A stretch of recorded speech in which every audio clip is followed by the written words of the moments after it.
Assalamu alaikum dear students, myself Dr. Saidan Rain and I am once again back with a solution of some more numerical problems of chapter number 12 electrostatics. आपने कल जो numericals हैं वो 12.1 से 12.5 तक मैंने आपको कल समझाई थी, ठीक है। तो आज हम इसको कंटिन्यू करेंगे फ्रॉम न्यूमेरिकल प्रॉब्लम 12.6। अच्छा जी, find the electric field strength required to hold suspended a particle of mass 1 into 10⁻⁶ kilogram and charge 1 microcoulomb between two plates. उनका डिस्टेंस उन्होंने दिया हुआ 10 सेंटीमीटर अपार्ट। ठीक है स्टूडेंट्स, ये आपका इसके अंदर से आप आपने अपना डाटा बनाना है। जो तरीका मैंने आपको कल न्यूमेरिकल को सॉल्व करने का बताया था, आई होप आपने उसको अच्छे से अंडरस्टैंड कर दिया होगा। आपने 3 पोर्शन में अपनी न्यूमेरिकल सॉल्व करनी है। 3 मार्क्स की न्यूमेरिकल है तो 3 पोर्शन आपने उसके बनाने। फर्स्ट पोर्शन जो है वो डाटा का होगा, सेकंड पोर्शन जो है वो उसकी कैलकुलेशन का होगा, और जो थर्ड पोर्शन है वो आपने उसका रिजल्ट लिखना है, जिसमें आप उसका आंसर भी लिखेंगे और साथ आप उसकी यूनिट भी लिखेंगे। अब ये डाटा है हमारा।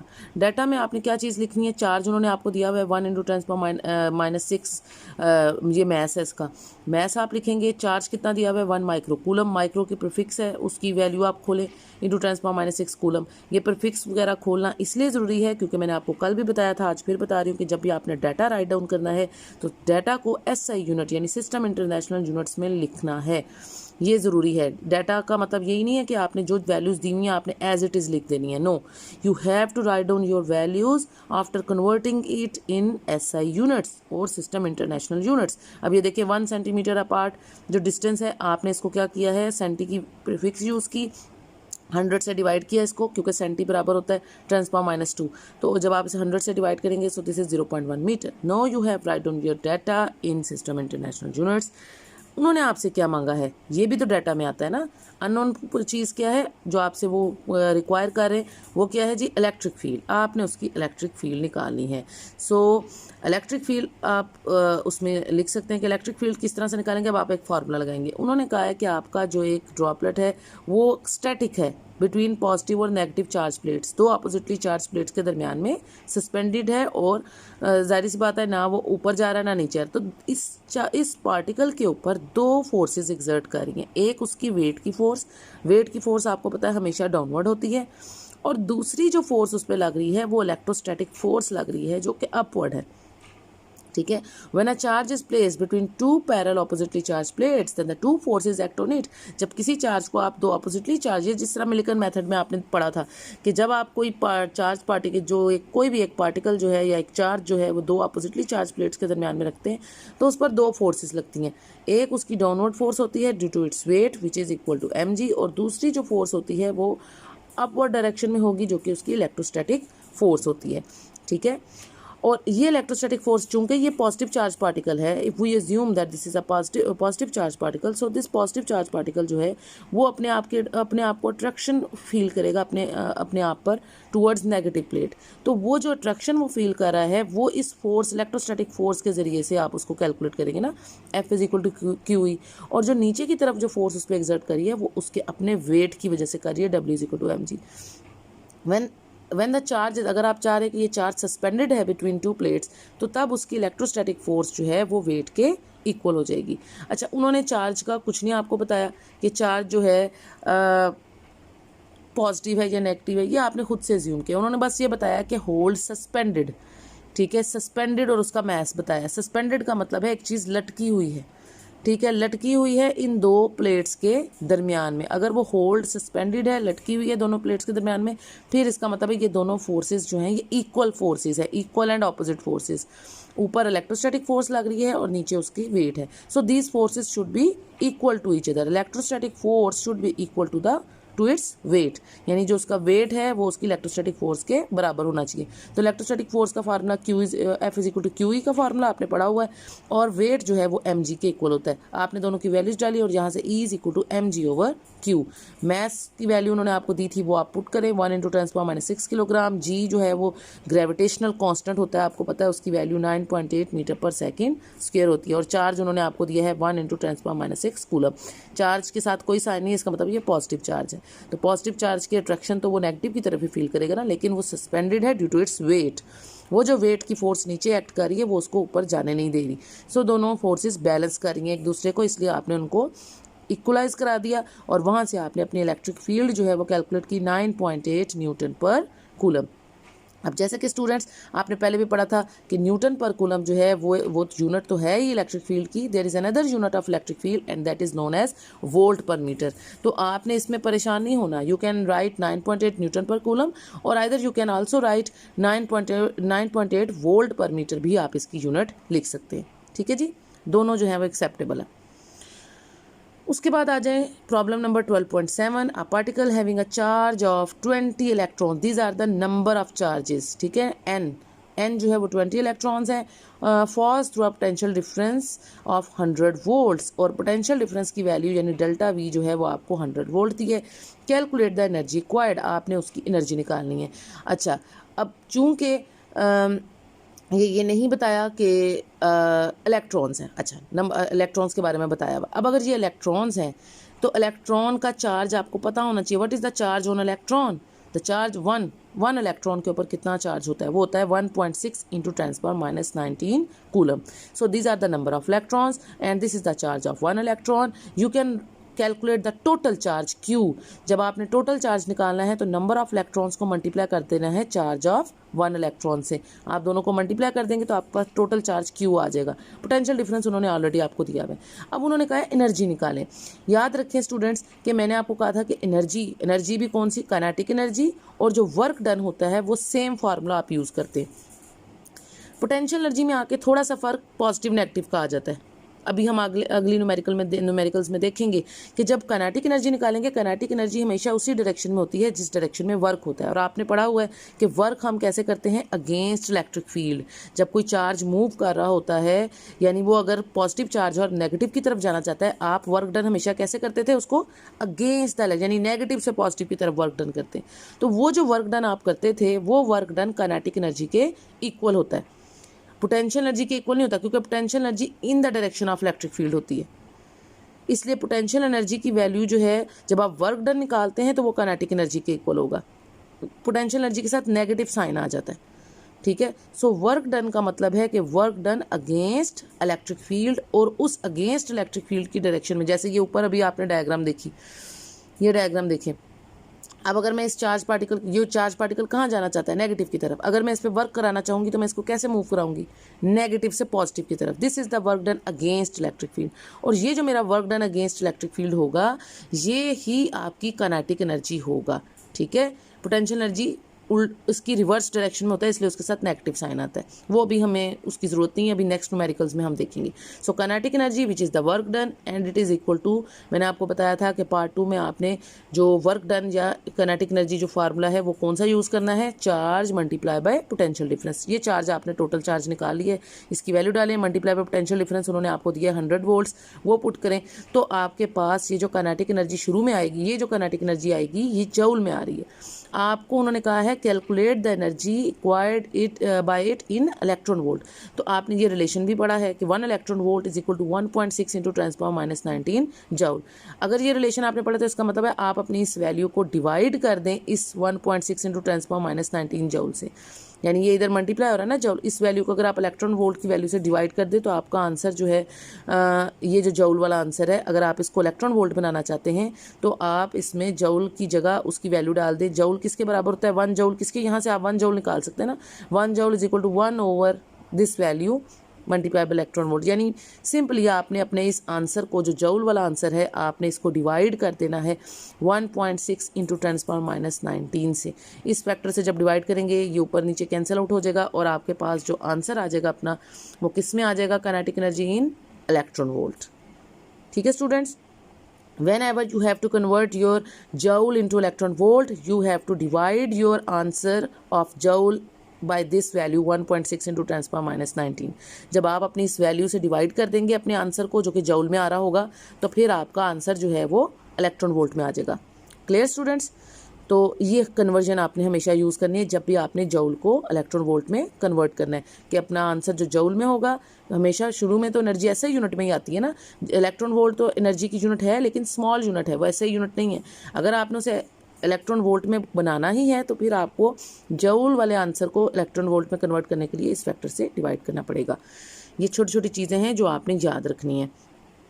उसके बाद आ जाए problem number 12.8। In Millikan's experiment oil droplets are introduced in the space between two flat horizontal plates 500 millimetre apart. The plate voltage is adjusted to exactly 780 volt, यानी ये उसकी पोटेंशियल डिफरेंस दी है। So the droplet is held stationary, the plate voltage is switched off and the selected droplet is observe to fall a measure distance of 1.50 millimetre. ये उसका distance दिया हुआ है, आप इसको एस से भी डिनोट कर सकते हैं डिस्टेंस को, और डी से भी डिनोट कर सकते हैं।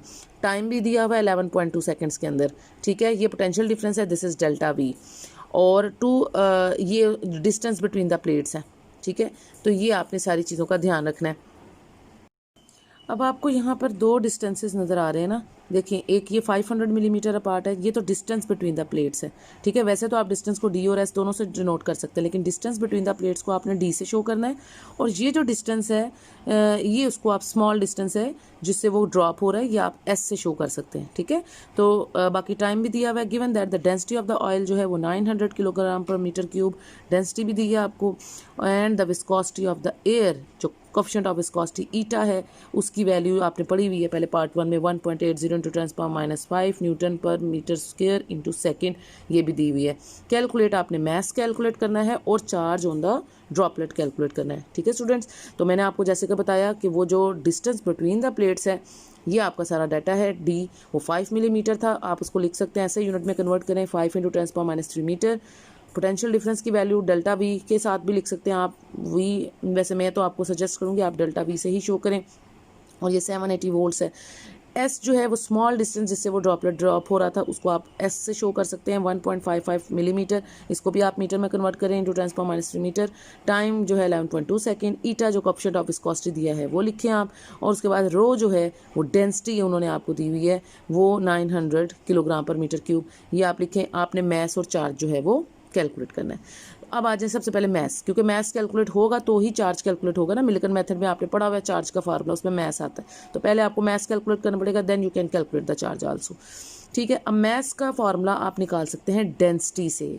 यस, डेंसिटी किसके बराबर होती है? मैस ओवर वॉल्यूम, ठीक है। तो मैस बराबर होगी density, rho is the density multiply by 4/, ये जो है 4/3 pi R cube, this is volume. अब चूंकि वो ड्रॉपलेट एक स्फीयर होता है ना, तो ये जो वॉल्यूम हम यूज़ करेंगे ये वॉल्यूम ऑफ द स्फीयर है। तो जब भी आपने मैस कैलकुलेट करना, आपने ये मिलिकन मेथड में भी ये काम किया हुआ पहले कि मैस कैलकुलेट करने के लिए यू हैव टू, आप प्रोडक्ट लेते हैं डेंसिटी का और उसके साथ वॉल्यूम का, यानी डेंसिटी मल्टीप्लाई बाय वॉल्यूम, क्योंकि डेंसिटी बराबर होती है ना mass over volume. So mass should be equal to the density multiply by volume. And what is this volume? ये वॉल्यूम जो है this is a volume of a sphere, 4/3 pi R cube. ये formula आप use करना चाहते हैं, लेकिन इस फार्मूले में आपके पास आर नहीं है।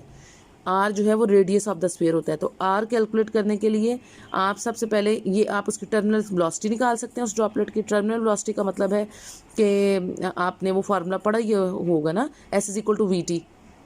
वी टी क्या चीज़ है? Terminal velocity. वो जो स्मॉल कांस्टेंट वेलोसिटी होती है उस ड्रॉपलेट की, उसको टर्मिनल वेलोसिटी बोलते हैं। अब टर्मिनल वेलोसिटी जो है वो इक्वल होती है distance multiply by time, S/T। Distance ये है जो आपने S लिया था ऊपर, आपने अपने डाटा में स्मॉल ये लिखा हुआ है S, ठीक है, स्मॉल डिस्टेंस जिससे वो ड्रॉपलेट ड्रॉप कर रहा है, और टाइम कितने टाइम में ड्रॉप कर रहा था? 11.2 सेकेंड। आपने इन दोनों को मल्टीप्लाई डिवाइड किया और यहाँ से आपके पास जो आंसर आ गया है ये है टर्मिनल वेलोसिटी। ये टर्मिनल वेलोसिटी निकालना इसलिए ज़रूरी था क्योंकि आपने जो मिलिकन्स मेथड में रेडियस का फार्मूला पढ़ा है, रेडियस ऑफ द स्फीयर निकाला था ना, वहाँ पर भी वो रेडियस किसके इक्वल था? यहाँ आर स्क्वायर था ना, तो आप अंडर रूट कर लेंगे, तो R is equal to square root of 9 eta V T, यानी terminal velocity divided by 2 rho g. ये वो फार्मूला था रेडियस कैलकुलेट करने का, ये भी आपने मिलिकन्स मेथड में पढ़ा हुआ है, ठीक है। अब सबकी वैल्यूज पुट करें, 9 मल्टीप्लाई बाय ईटा, ये वैल्यू है, ईटा की वैल्यू पुट करें, टर्मिनल वेलोसिटी जो आपने अभी निकाली है वो पुट करें, और उसके बाद आपने उसको डिवाइडेड बाय 2 रो जी, यानी ये आपने इसको डिवाइड कर देना है 2, और रो क्या है? ये वैल्यू है 900 और जी 9.8, इससे आपने इसको डिवाइड कर दिया। जब आपने इससे इसको डिवाइड कर दिया तो उसके बाद जो आपका आंसर आएगा वो ये होगा, ठीक है, 0.011 इंटू 10⁻⁻4 मीटर, ठीक है। आफ्टर डिवीजन ये आपका उसका रेडियस आ जाएगा। मैस कैसे कैलकुलेट करेंगे आप? वही जो ऊपर आपने फार्मूला लगाया था कि मैस जो है वो इक्वल था 4/3 pi R cube, into density. Density आपके पास ऑलरेडी गिवन थी, रेडियस नहीं था, वो रेडियस आपने इधर से कैलकुलेट कर लिया। अब आप उसकी वैल्यू पुट करें, so you can calculate the mass also. So this is the mass in kilogram, ऐसे यूनिट में आपने उसका मैस। अब जब मैस आ गया है तो you can easily calculate the charge. वो मिलिकन मेथड में आपने चार्ज का फार्मूला पढ़ा था, Q is equal to mg/v, where v is the potential difference. ठीक है, तो आप डेल्टा v लिखें तो ज़्यादा बेहतर है। जब ये फार्मूला जो है वो आप यूज़ करेंगे, मैस आपने ये जो निकाला है ये पुट करें, g 9.8 मीटर पर सेकेंड स्क्वायर, d जो है वो डिस्टेंस बिटवीन द प्लेट्स था 5 × 10⁻³ ये, और 7 डिवाइडेड बाय आपने पोटेंशियल डिफरेंस जो है वो उसका 780 वो यूज़ करना है। तो ये आपके पास जो है ये चार्ज जो है वो आ गया आपके पास। ठीक है, तो ये चार्ज का फार्मूला आपने कैलकुलेट कर लिया। अब आ जाए problem number 12.9। A proton placed in a uniform electric field of 5000 Newton per coulomb directed to right is allowed to go a distance of 10 centimeter from A to B. Calculate potential difference between the two plates, work done, change in potential energy, change in kinetic energy and its velocity. तो ये सारी चीज़ें आपने calculate करनी है। Proton है तो charge of, याद रखें कि चार्ज ऑफ इलेक्ट्रॉन और प्रोटॉन जो है वो सेम होता है। ठीक है, इनमें कोई फ़र्क नहीं होता। प्रोटॉन और इलेक्ट्रॉन का चार्ज जो है वो सेम होता है, सिर्फ पॉजिटिव नेगेटिव का फ़र्क होता है। इलेक्ट्रॉन का नेगेटिव साइन के साथ होता है चार्ज, वो भी हम कैलकुलेशन में यूजुअली इग्नोर कर देते हैं। और प्रोटॉन का चार्ज जो है ये पॉजिटिव साइन के साथ है, 1.6 × 10⁻19 कूलम। अब उन्होंने कहा इलेक्ट्रिक फील्ड है पॉजिटिव से नेगेटिव की तरफ, और इलेक्ट्रिक फील्ड की वैल्यू ई कितनी दी है 5000 न्यूटन पर कूलम, और डिस्टेंस जो है बिटवीन द प्लेट्स वो कितना दिया हुआ है 10 सेंटीमीटर है। आपने इसको मीटर में कन्वर्ट करना है डिवाइडेड बाय 100 करके। ठीक है, ऐसा यूनिट में करना है। उसके बाद उन्होंने कहा है कैलकुलेट द पोटेंशियल डिफरेंस। सबसे पहले आ जाए पोटेंशियल डिफरेंस के, हाँ मैस ऑफ, आपको ये छोटी छोटी जो चीज़ें हैं कांस्टेंट वैल्यूज ये याद होनी चाहिए। मैस ऑफ अ प्रोटॉन जो है वो ऑलवेज हमेशा कांस्टेंट वैल्यू है वो इतना होता है 1.67 × 10⁻27 kilogram. This is the mass of a proton. ठीक है स्टूडेंट्स, तो ये चीज़ें आपने याद रखनी है। Charge of electron, charge of proton, mass of proton, mass of electron, ये आपको याद होनी चाहिए कांस्टेंट वैल्यूज़। अच्छा, उसके बाद और जो मैं आपको एक जगह पर कभी समटाइम्स इंशाल्लाह नेक्स्ट फ्यूचर में मैं आपको ये कांस्टेंट वैल्यूज़ भी बताऊंगी कि कौन कौन सी कांस्टेंट वैल्यूज़ हैं। एक जगह पर राइट डाउन कर दूंगी ताकि आपको सारी कांस्टेंट वैल्यूज़ याद करने में मुश्किल ना हो, जो ज़्यादातर आप यूज़ करेंगे। ठीक है स्टूडेंट्स, अच्छा उसके बाद आ जाते हैं अब पोटेंशियल डिफरेंस। सबसे पहले आपने पोटेंशियल डिफरेंस निकालना है। पोटेंशियल डिफरेंस आप पोटेंशियल ग्रेडियंट के फार्मूले से निकाल सकते हैं। यहाँ पे आपने पढ़ा था ना कि पोटेंशियल ग्रेडियंट, इलेक्ट्रिक फील्ड जो है वो negative of the potential gradient के बराबर थी, तो potential should be equal to जो इलेक्ट्रिक पोटेंशियल है माइनस ED। ये वो पोटेंशियल ग्रेडियंट का फार्मूला यूज़ करके आपने पोटेंशियल डिफरेंस निकाला। अब माइनस इलेक्ट्रिक फील्ड उन्होंने आपको दी हुई है 5000 न्यूटन पर कूलम, और डिस्टेंस कितना है 0.1। आप दोनों को मल्टीप्लाई करें, so you can get -500 volts. ये पोटेंशियल डिफरेंस आपने पोटेंशियल ग्रेडियंट के फार्मूले को यूज़ करके निकाला है। पोटेंशियल ग्रेडियंट होता था E is equal to -V/D, यानी नेगेटिव ऑफ पोटेंशियल ग्रेडियंट, तो वहाँ से V should be equal to -ED। ये करके आपने यहाँ से इलेक्ट्रोस्टैटिक पोटेंशियल निकाल लिया, या पोटेंशियल डिफरेंस जिसको कहते हैं। अच्छा, अब आपने वर्क डन निकालना है। वर्क डन मैंने आपको पहले भी बताया है, फिर बता रही हूँ कि वर्क डन हमेशा अगेंस्ट द इलेक्ट्रिक फील्ड होता है। अब आप जब work done against electric field करेंगे, इलेक्ट्रिक फील्ड जा रही है पॉजिटिव से नेगेटिव, आप वर्क डन करेंगे अगेंस्ट इलेक्ट्रिक फील्ड, तो आपकी पोटेंशियल, जब आप चार्ज इंटू पोटेंशियल डिफरेंस, ये वर्क डन का फार्मूला है। ठीक है, ये आपने याद रखना है हमेशा। वर्क डन जब भी कैलकुलेट करनी है, अब आपने अपने इस सेकेंड ईयर के जो है कोर्स में, सिलेबस में, तो आपने हमेशा जो है चार्ज इंटू पोटेंशियल डिफरेंस का फार्मूला यूज़ करना है। चार्ज ये है पोटेंशियल डिफरेंस के साथ अब नेगेटिव नहीं आ रहा, हालांकि ऊपर आपने नेगेटिव साइन निकाला है। वो नेगेटिव क्यों नहीं आ रहा? क्योंकि वर्क डन आप कर रहे हैं अगेंस्ट इलेक्ट्रिक फील्ड। जब आप work done against electric field करेंगे तो वो पहले ही माइनस है, तो माइनस माइनस प्लस हो जाएगा, इसलिए इसके साथ अब पॉजिटिव साइन आएगा। ठीक है, due to the work done against electric field. अब आप ये वैल्यू पुट करके उसके बाद वर्क डन जो है उसकी वैल्यू पहले तो जाहिर सी बात है जौल में आएगी। ये जौल में आया आंसर। मैंने आपको कहा है जब भी जौल में आंसर आएगा आपने ये कन्वर्जन यूज़ करनी है। 1 electron volt is equal to 1.6 × 10⁻19 joule, और यहाँ से आप अपने जौल वाले आंसर को जब डिवाइड करेंगे इस फैक्टर से 1.6 × 10⁻19 से, सो you can get the answer in electron volt. तो वर्क डन जो है वो पॉजिटिव साइन के साथ आ रहा है because the work is done against electric field. Okay students, अब आप आ जाएं इसकी पोटेंशियल एनर्जी। अब मैंने आपको शुरू में भी ये बात बताई है कि काइनेटिक एनर्जी तो वही होती है जो वर्क डन होगा, क्योंकि काइनेटिक एनर्जी वर्क डन के साथ होती है। ये देखिए नीचे काइनेटिक एनर्जी का आप देख सकते हैं, जब आपने जो वर्क डन है positive 500 electron volt, kinetic energy भी पॉजिटिव 500 इलेक्ट्रॉन वोल्ट। क्योंकि काइनेटिक एनर्जी जैसे आप वर्क डन करते हैं अगेंस्ट इलेक्ट्रिक फील्ड, तो काइनेटिक एनर्जी भी जो इंक्रीज आती है वो अगेंस्ट इलेक्ट्रिक फील्ड होती है।